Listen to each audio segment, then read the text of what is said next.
Bonjour à tous, ravi de vous retrouver. MotorsTV.com vous accueille après chaque Grand Prix pour un nouveau numéro du débriefing F1, en compagnie de Jean-Luc Roy, l'expert avec un E majuscule. Et en compagnie de Laurent-Frédéric Bollet avec un L majuscule. Voilà, oui, bon, voilà, ça sera déjà ça, non propre. Bon, on est parti. Salut Jean-Luc, le Grand Prix de Singapour. Oui. On a pas mal de choses à vous dire parce que Grand Prix toujours un peu hors norme. Écoute, moi, ça me fait toujours un effet étonnant. C'est futuriste, c'est de la science-fiction, ce décor de nuit, c'est cette cité-état, nul autre pareil. Et puis, à des moments un peu de monotonie, j'ose le dire, succèdent des moments de folie furieuse avec des rebondissements, des crashs, des safety cars. Enfin bon, bref, tu vas nous parler de ça, bien sûr. Sébastien Vettel a gagné. Sébastien Vettel a gagné pour la deuxième fois seulement de l'année. Mais est-ce qu'il n'a pas gagné parce qu'Hamilton a perdu? Vas-y, développe-nous tout ça. On a de quoi évidemment dire des choses. Toujours, plusieurs questions en une. Alors, je te parle de Singapour. Effectivement, Singapour, déjà, c'est un nom qui fait rêver. On l'a tous entendu depuis longtemps. Donc, on imagine tout un tas de sites féeriques, etc. Ils sont là. Et c'est vrai que ça construit à une vitesse phénoménale. C'est vrai que la nuit, les plans un peu généraux, c'est magique. Enfin, ce fameux immeuble, ce triple immeuble avec toute la partie supérieure, enfin, c'est complètement... On est dans des rêves. Bon. Alors, en revanche, moi, la piste, elle n'est pas très sexy. Il faut être clair. La piste en elle-même, ça fait un peu usine à gaz. Enfin, c'est un peu béton, grillage, lumière crue. Ça fait pas rêver. La piste en elle-même... Puis virages qui se succèdent un peu les uns après les autres. Il n'y a pas de quoi, là, il n'y a pas de quoi fantasmer. Enfin, c'est vraiment une piste, différente totalement de celle de Monaco naturellement, plus rapide, mais une piste d'accélération-freinage où il reste quand même assez difficile de dépasser, on l'a vu à plusieurs reprises, malgré le DRS et malgré, effectivement, là pour le coup, il y avait un virage, bon le 6 c'est plus une cassure qui était englobée dans la zone de DRS, bon voilà pour le circuit, le décor est fantastique. Ça devient peut-être une course d'endurance, peut-être la seule de la saison F1 où tu as une vraie notion d'endurance physique peut-être, parce que ça dure 2 heures, on le sait. Pour les pilotes, oui, incontestablement, puisque l'humidité est énorme, elle était de l'ordre de 68-70%. Donc c'est extrêmement élevé, on le voyait d'ailleurs. Même arrêté dans la voiture avec la tension, ils avaient la sueur qui perlait. Et puis elle est très longue, on a été au bout. Bon, il y a eu 2 neutralisations quand même, comme à chaque fois, puisqu'à chaque fois, il y a eu une neutralisation. Jusqu'à cette édition-là, en 4 Grands Prix, il y avait eu 6 neutralisations, 6 safety cars. Donc cette fois, en 5 Grands Prix, il y en a eu 8, bon, voilà. Donc ça donne un petit peu le niveau. Alors maintenant, tu me parles effectivement pour que Vettel gagne, brut, voilà. il fallait qu'Hamilton perde. Peut-être. Alors oui et non. Oui, alors je vais me permettre, comme toujours, de dire oui et non. Alors oui, bien sûr, puisqu'Hamilton était leader au moment où il a ce problème de boîte de vitesse apparemment. Pour lequel, d'ailleurs, on va certainement y revenir, l'équipe s'est excusée tout de suite, même son ingénieur immédiatement lui dit « Lewis, excuse-nous, etc. » Il y avait une petite faiblesse qu'on avait détectée et on a essayé de jouer le coup pour ne pas le pénaliser de 5 places en cas de changement de boîte de vitesse. Donc on voit bien que, finalement, les boîtes de vitesse, c'est quand même un élément qui est extrêmement fragile sur les Formule 1 aujourd'hui. C'est plus tellement les moteurs qui cassent, ce sont les boîtes, les transmissions. Donc là, il y a un élément qui est important que devront travailler naturellement les équipes. Bon, premier point. Deuxième point, évidemment que si Hamilton ne gagne pas, moi j'aurais aimé, sans neutralisation, voir ce que Button serait devenu sur la fin, tu me vois venir. Parce que Button, qui était bien placé, qui était deuxième, qui gérait ses pneumatiques comme toujours et comme personne, qui était vraiment... Bon, il y avait Vettel qui était 2, on est bien d'accord, mais on n'a pas vu, finalement, au plan stratégique et au plan pneumatique, quelle aurait été la stratégie et quel aurait été l'emploi réel des pilotes s'ils n'avaient pas eu ces 2 périodes de neutralisation qui ont naturellement brouillé l'écart, puisque tout le monde est repassé au stand. La première, très longue. Très longue. Oui, pour la sortie de Kobayashi, il faut le rappeler. De Kartikeyan. De Kartikeyan. Oui, c'était donc long, là, c'était extrêmement long. Bon, on a vu que les commissaires aussi en GP2, dans les courses de GP2, étaient un peu moyens. Il valait mieux prendre des précautions. Donc voilà, ma réponse, c'est on n'a peut-être pas eu le résultat auquel on aurait pu s'attendre sans les neutralisations. Maintenant, il ne faut jamais refaire les Grands Prix. Alors, même si mathématiquement tout est encore possible, d'ailleurs, sachez que jusqu'à Paul Di Resta au classement du championnat, ils sont encore mathématiquement éligibles pour être champion du monde. Bon, c'est bien qu'évidemment, ce ne sera pas totalement le cas pour tout le monde, mais quand même. Est-ce que c'est pas un peu symbolique? Est-ce que tu dirais pas que ça y est, Vettel, ça y est, c'est le grand adversaire d'Alonso désigné pour ces 6 derniers Grands Prix qui restent, et qu'Hamilton, hier, symboliquement, a presque perdu le titre? Non, pas encore. Peut-être bien. Alors là aussi, plusieurs questions en une. Oui, bien sûr, puisque là, si on reprend l'écart entre les 2 hommes, Alonso avait 37 points d'avance sur son poursuivant immédiat, il n'en a que 29, donc effectivement l'écart s'est réduit. Donc dans l'intérêt du championnat jusqu'à la fin, c'est plutôt intéressant. Ce poursuivant n'est plus le même. Comme tu viens de le souligner, grâce à la victoire de Vettel, il se replace dans la course au titre vraiment bien. Et là aussi, on peut toujours imaginer après que se serait-il passé s'il n'y avait pas eu la casse mécanique, effectivement, au Grand Prix d'Europe, à Valencia, Valencia, etc. Bon, on ne refait pas les courses, mais c'est clair que la Vettel a repris du poil de la bête. C'est clair qu'on a vu les Red Bull Renault à un moment un peu perdus quand même, un peu pas au niveau de performance qu'on leur connaissait. Et puis là, elles sont revenues dans le coup, et notamment Vettel qui est flamboyant, il faut bien dire, par rapport à Weber, avec la même machine. Donc effectivement, peut-être on se dirige vers un duel, oui, pour répondre à ta question. Alonso qui, depuis quelques courses, se fait un petit peu plus discret, mais capitalise. Troisième encore, hein. Voilà comment on construit peut-être un futur titre. Oui. Il y a deux manières là aussi de le dire. La manière polie en disant c'est un grand champion, il est leader depuis le début, il gère son capital, il est intelligent, les points sont divisés pour ses adversaires et lui il est toujours là sur le podium. Et puis l'autre, évidemment on va le traiter d'apothicaire en disant oui, il n'a pas besoin, même si on l'a vu chaud à un moment, hein, parce que vraiment on l'a vu tenter des attaques, etc. Même on se disait oula, garde la tête froide, puis bon, il est malin, il a beaucoup d'expérience, il sait gagner un titre et ça c'est toujours important, il en a déjà gagné 2, mais c'était il y a longtemps, hein, si on réfléchit. Le dernier, c'était il y a 6 ans. Donc, si c'était un retour aux affaires pour lui, ça ferait quand même un break de 6 ans entre 2 titres, ce qui est quand même assez long pour un champion du monde. Allez, je te propose de passer en revue quelques noms, quelques pilotes, parce qu'il y a des choses à dire et on veut vraiment ton analyse. Allez, je commence par le plus spectaculaire. Michael Schumacher. Ah, beau strike sur Jean-Éric Vergne. 10 places de pénalité. Bon, il aura donc une sanction pour le Japon. Comment, sur le moment, tu interprètes ça Une bourde. Oui. Énorme. Pour moi, il n'y a aucun doute dès le début. Il se loupe complètement. Alors, c'est une zone qui est bosselée. Hein. Donc, effectivement, il y a des excuses, il y a des explications, plus exactement. C'est-à-dire qu'effectivement, on est après un restart. Donc, les pneumatiques ne sont pas en température, les freins ne sont pas en température. Et c'est une zone, effectivement, bosselée. Quand on regarde après au ralenti, qu'on analyse, il perd la voiture sur les bosses. Mais c'est pareil pour les autres. Hein. Donc, le problème, il est là. Donc, moi, je dis Michael Schumacher n'est plus le Michael Schumacher qu'on a connu à 5 ans d'époque, loin s'en faut. Il fait 2 bourdes énormes en accrochant un pilote, donc lors du Grand Prix de Barcelone. Il prend 5 places sur la grille de Monaco et là, il en prend 10 pour récidive. Moi, je dis que c'est la fin de la carrière de Michael Schumacher. Il faut utiliser les mots qui conviennent et là, c'est la bourde de trop. Moi, je suis maintenant certain que la décision, en tout cas au niveau de Mercedes, elle est prise. Elle sera annoncée quand ils auront envie de l'annoncer. Peut-être au Mondial, pourquoi pas dans quelques jours, je ne sais pas. Mais il est évident que là, Michael Schumacher va être poussé, comme il l'avait été par Ferrari, vers la sortie. C'est un immense champion. Encore une fois, je sais, tout de suite, les pro-Schumacher vont me tomber sur le dos.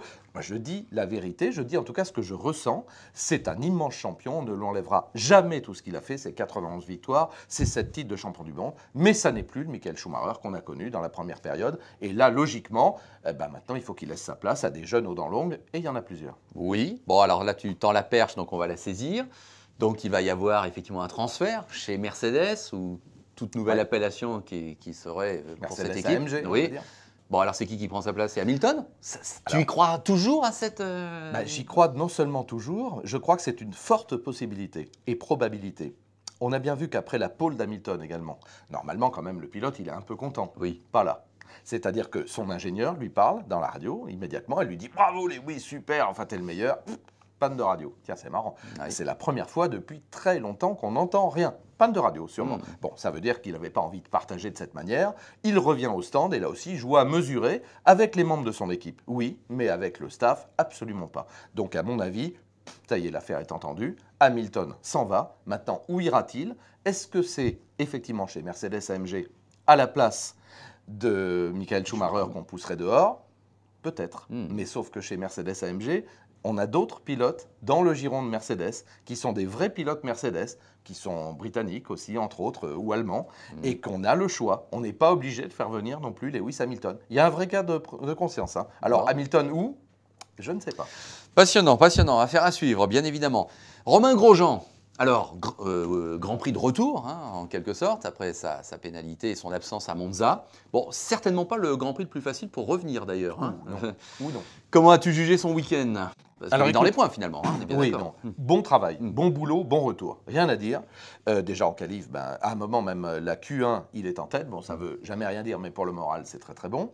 Parce que ça veut rien dire, parce que c'est pas la grille, hein, on le sait bien. Après en Q3, 8e temps. Mais surtout, lorsqu'ils sont en égalité en Q2, donc un très bon temps pour Romain, et le 12e temps seulement, 4e de mémoire pour Romain en Q2, et le 12e seulement pour Raikkonen qui ne comprend pas ce qui se passe. Donc là, on sait très bien que Romain est plus rapide que Kimi en qualif depuis le début de l'année au global, et qu'en course c'est plutôt l'inverse, et que Kimi est très solide. Et donc, bon, très bonne qualif de Romain. bonne course, et puis logiquement, il lui laisse Voilà, sa place donc là- comme on l'avait prévu. Non mais Ouais, attends, là on a eu la on va preuve, pas tourner mais autour il y a- du pot. oui, hein. oui, hein. Il se met au service de Kimi Raikkonen, ce qui est tout à fait normal, et puis en plus il le suit bien derrière, propre, enfin rien à dire. Très bon boulot, très bon professionnel, et Kimi se maintient en 3e rang du championnat, Voilà. donc objectif atteint. Mais les Lotus Renault ont marqué le pas. Oui. Moi je dis que là, elles marquent le pas. Attention, parce qu'il y a d'autres écuries qui, elles, progressent. Hein. Cela étant, il reste 6 Grands Prix et cette victoire de Lotus dont on parle depuis le début de l'année, bon, finalement, plus ça va, moins il y a de possibilités. Mais pour l'intérêt du championnat, ça serait quand même pas mal qu'il nous en emporte une. Kimi Raikkonen, qui a un souci pour Alonso Vettel, t'imagines, hein, il reviendrait complètement. Quand on pense qu'avant le break, avant les vacances, on se disait laquelle vont-ils remporter? Ouais. Là, on n'est plus tout à fait dans cette logique-là. On n'a jamais senti, ni pendant les qualifs, ni pendant la course, a fortiori, un des 2 pilotes Lotus Renault en mesure de s'imposer, voire même de monter sur le podium. Parce que devant, il y a des lourds, il y a du solide, il y a des machines qui marchent, les McLaren marchent. Bon, manque de fiabilité parce que panne de Button à Monza et panne d'Hamilton, ça fait quand même lourd en 2 Grands Prix. Bon, mais elles sont rapides. La Ferrari, tu me permets de parler de la Ferrari, elle est là, celle de Fernando Alonso. On a bien vu que du côté de Red Bull, là aussi, bon, Weber un peu en demi-teinte, mais Vettel est revenu aux affaires. Mercedes avec Rosberg s'en sort magistralement bien. Et puis, il va falloir en parler. Force India, Mercedes fait un super boulot avec les deux et particulièrement avec Di Resta. Voilà. Donc, voilà. Alors, on va finir avec les Français, si tu veux bien. Jean-Éric Vergne, à notre micro, la semaine dernière, sur motorstv.com, nous disait que les circuits en ville, il était peut-être pas très bon. Il a même dit autre chose, de façon très honnête. Bah là, dommage évidemment que Schumacher les prenait, mais il nous faisait un super Grand Prix. Il faisait un super Grand Prix, il était dans les points, il était en mesure peut-être d'égaler sa 8e meilleure place depuis le début de la saison. Il pouvait être 7e, 8e, aller savoir justement se mêler au niveau des Lotus Renault. C'est un super Grand Prix. En qualif, bon, il était 16e, il est toujours un petit peu derrière, mais là, en course, il est vraiment solide, surtout sur un circuit piégeux. Moi, il m'a bien convaincu. Quel dommage que Schumacher ait une nouvelle fois ruiné toute chance de... Et ça devient grave quand même. Hein. C'est pour ça qu'aussi je suis un peu sévère avec Schumacher, mais bon, comme... on le serait avec un pilote qui vire 2 autres pilotes 2 fois, et voilà, c'est tout. On est bien d'accord. Ouais. Et Charles Pic, de son côté, quand on pense que Timo Glock a terminé 12e du Grand Prix, Charles Pic, bon, qui avait une pénalité, on le sait, parce qu'il avait doublé sous drapeau rouge. Place, hein, oui, une place. mais bon, il est allé au bout de son Grand Prix. Hein. C'est un peu toujours le même bilan qu'on fait, mais boulot honnête. Voilà, bon travail. On ne peut pas dire plus ni moins. Bon travail. Bon, légèrement derrière Timo Glock, j'ai l'impression que Timo Glock a eu un surcroît de motivation. Tu sais, on approche de la fin de la saison quand même. Il y a certains contrats qui doivent se renégocier. Donc Timo, il veut rester sur la grille. Peut-être au moins dans ce baquet-là ou dans un autre, va savoir. Mais bon, a priori, donc, il se montrait un petit peu plus performant. Mais c'est normal, hein, on ne peut pas reprocher à Charles qui n'a pas tapé, qui a emmené la voiture au bout et qui fait du bon boulot. Voilà. Bon. Paul Di Resta, 4e. Les Force India, effectivement, se sont montrées. Elles s'étaient déjà montrées depuis la rentrée. On se souvient d'Hülkenberg qui avait terminé 4e à Spa. Donc, alors tu sais que Di Resta a même été déçu, il l'a dit après. Les safety cars ne l'ont pas aidé. Et j'ai le sentiment qu'il espérait même encore mieux. Di Resta, comme Hülkenberg d'ailleurs, ce sont 2 très bons pilotes. Alors évidemment, ils ont peut-être contre eux, ils ne sont pas spectaculaires au sens premier du terme. En piste, ce n'est pas une grosse attaque, la voiture ne bouge pas, ils sont propres. Et justement, c'est ce qu'il faut aujourd'hui pour gérer les pneumatiques, pour exploiter la capacité pneumatique. Ils règlent bien l'auto. Et quand vraiment la course vient vers eux ou contre eux, ils sont capables de surgir au bon moment et de faire le bon résultat. Les 2 l'ont démontré. Ce sont des garçons discrets dans la vie, mais moi, ça m'étonnerait qu'un des 2 n'ait pas un bon baquet dans une très bonne équipe Mercedes de premier plan, Lear ou McLaren, Mercedes ou Mercedes AMG. Je serais très surpris. Pardon. Parle-moi un petit peu de Pastor Maldonado. Il est quand même assez incroyable. Alors d'abord, on s'est rendu compte, Jean-Luc, que depuis sa victoire de Barcelone, il n'a pas marqué de points. Oui, absolument. Et il n'a marqué des points qu'à 2 reprises cette année, en Chine et à Barcelone. Bon, et en même temps, là, il nous fait une qualif exceptionnelle. Franchement, partir en première ligne devant tous les autres ténors, c'était fabuleux. Alors, si vous achetez dans les magasins de jouets une petite marionnette qui s'appelle Pastor Maldonado, vous verrez qu'il n'y a que 2 positions on et off. C'est ça.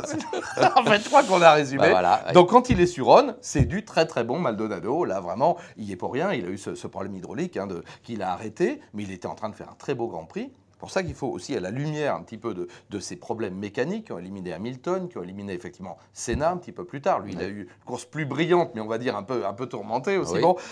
Et donc, qui ont éliminé Pastor Maldonado. Un départ impeccable. Enfin, Il part bien d'ailleurs, et puis il perd 2 places parce que les autres en veulent plus, mais il tente pas le diable, il reste là où il faut. Il est 4e, il fait une course solide, du très bon Pastor Maldonado. Ça veut dire que quand il veut, il peut. Il est très véloce, hein, mais effectivement pas toujours en réussite. Non, Quoi, hein, non. c'est ça. Bon. Mais enfin, c'est le genre de pilote qui peut venir peut-être un peu troubler le jeu en fin d'année. C'est le genre de pilote qui pimente aussi une grille ça, de départ quand fait. il ne fait pas de bêtises pour rester poli. Un petit mot de Massa peut-être, parce qu'après tout, il revient dans les points alors que dès le début, on ne sait pas ce qui lui est arrivé, mais il était dernier. Il y a une presque. friction, il est repassé au stand, ils ont changé le museau, les pneus, il est reparti au bout d'un tour, donc il est dernier. Et après, il fait une remontée exceptionnelle. Alors là, il faut le reconnaître aussi, mais moi, j'ai pas de mal. Encore une fois, là aussi, il y a assez de gens qui sont pour machin, contre truc. Moi, je suis pour tout le monde, à condition qu'il fasse du bon boulot. Et là, Massa fait une remontée exceptionnelle pour aller chercher des points en partant de très loin. Et vraiment, on l'a vu à plusieurs reprises aussi, c'était spectaculaire. Avec cette machine équipée de pneus super tendres, des pneus rouges, c'était un bonheur. Quoi. Là, voir le pilote à l'affût comme ça, j'attaque à droite, j'attaque à gauche, je pousse l'autre dans les derniers autres. Bon, c'est génial. La frayeur qu'il s'est offerte en allant chercher Senna, là c'est sûr. C'était le trou de souris, mais bon. Et c'est bien que la direction de course ait dit non, c'était une manœuvre audacieuse, voire risquée, mais bon, on est pilote de Formule 1 où on est entier. Non, là, c'était du bon Massa. Bon, il n'a pas été avantagé au départ, mais après, il s'en sort super bien. Allez, pour conclure, peut-être les Sauber. Un peu décevante globalement. Hein. Pérez arrache le point de la 10e place suite au déclassement de Weber en quelque sorte. Kobayashi, on l'a senti un peu en dedans. Non, ça n'a pas été le feu d'artifice. On a tenté une stratégie décalée, celle qui avait magnifiquement réussi à Pérez, à Monza. C'est-à-dire qu'en partant derrière, 12e, on peut choisir ses pneus, naturellement. Ce qu'a fait d'ailleurs, par parenthèse, ou ce qu'aurait pu faire Mercedes. Donc, en ne roulant pas. Alors, en tout cas, on a préservé des trains. Donc là, on a choisi les pneus durs pour Hülkenberg de mémoire et précisément pour Pérez. Et puis, ça n'a pas réussi. Le coup qu'on a réussi magnifiquement à Monza, il marche moins bien sur un circuit en ville où il est difficile de dépasser, etc. Et puis, c'est pas les mêmes gommes, c'est pas les mêmes réglages, enfin ça n'a rien à voir. On a bien compris que les Sauber étaient un peu en difficulté sur ce type de tracé. Bon, Suzuka, c'est un circuit naturel, un circuit rapide, un circuit, allez, je vais oser le mot puisqu'on est entre nous, de couillus, de pilotes qui en veulent. Et on sait que du côté des pilotes Sauber, Ferrari, on est bien équipé de ce côté-là. Donc moi, je pense qu'on va retrouver Sauber dans le bon paquet à Suzuka. Il reste 6 grands prix. Allez, tiens, une petite question provocante, même si évidemment on adore ça. C'est pas un peu trop ? Tout ce qui reste encore. Non, moi je me régale. Allez, on y va. On a l'air de s'ennuyer là. Oui, c'est vrai que la saison est extrêmement longue, évidemment, je vais te répondre, mais non, moi je me régale parce qu'il y a une grande diversité de tracés. Il y a encore une incertitude concernant les résultats du championnat, notamment et encore plus au niveau des constructeurs, parce qu'effectivement, vu qu'on peut marquer plus de points, évidemment, les écarts sont extrêmement réduits, même si Red Bull Renault est toujours devant, les autres sont pas loin. Il y a pratiquement 4 constructeurs qui peuvent encore être champions. Donc moi je dis que non, moi je me régale et je trouve pas que ce soit trop long. Voilà. Allez, si on va se quitter là, n'hésitez pas à venir commenter cette émission du débriefing F1. Vous avez aussi les étoiles sur le blog que l'on attribue après chaque Grand Prix. Venez nous dire ce que vous pensez de Schumacher. Allez, faut-il vraiment qu'il s'arrête une nouvelle fois Hamilton, est-ce que vous y croyez vraiment pour le remplacer éventuellement? Les débats sont ouverts et venez participer. Puis on ajoutera nos commentaires, bien sûr, lors du prochain numéro. Donc, le Grand Prix du Japon, c'est vrai, super grand. Il faudra se lever tôt le matin, mais c'est un circuit magique. Enfin, il y a eu tellement de dénouements de championnat à la grande époque que je ne vais pas réévoquer Messi et Prost Senna, où ça s'est dénoué là à plusieurs reprises. Même Villeneuve-Schumacher, tu te rappelles, à l'époque, enfin, il y a eu des passes d'armes extraordinaires, puis c'est vraiment un vrai circuit naturel. Moi, je le mets, d'ailleurs, les pilotes entre Spa-Francorchamps et Suzuka, souvent, il y a un peu et c'est le seul circuit en 8 également, donc ça c'est quand même très très intéressant. Un circuit magnifique. Voilà. Bon, et bien donc on se retrouve le lundi qui suit ce Grand Prix du Japon et on vous attend bien sûr avec grande impatience sur motorstv.com. Merci Jean-Luc. Merci à tous. Merci. À bientôt. Salut.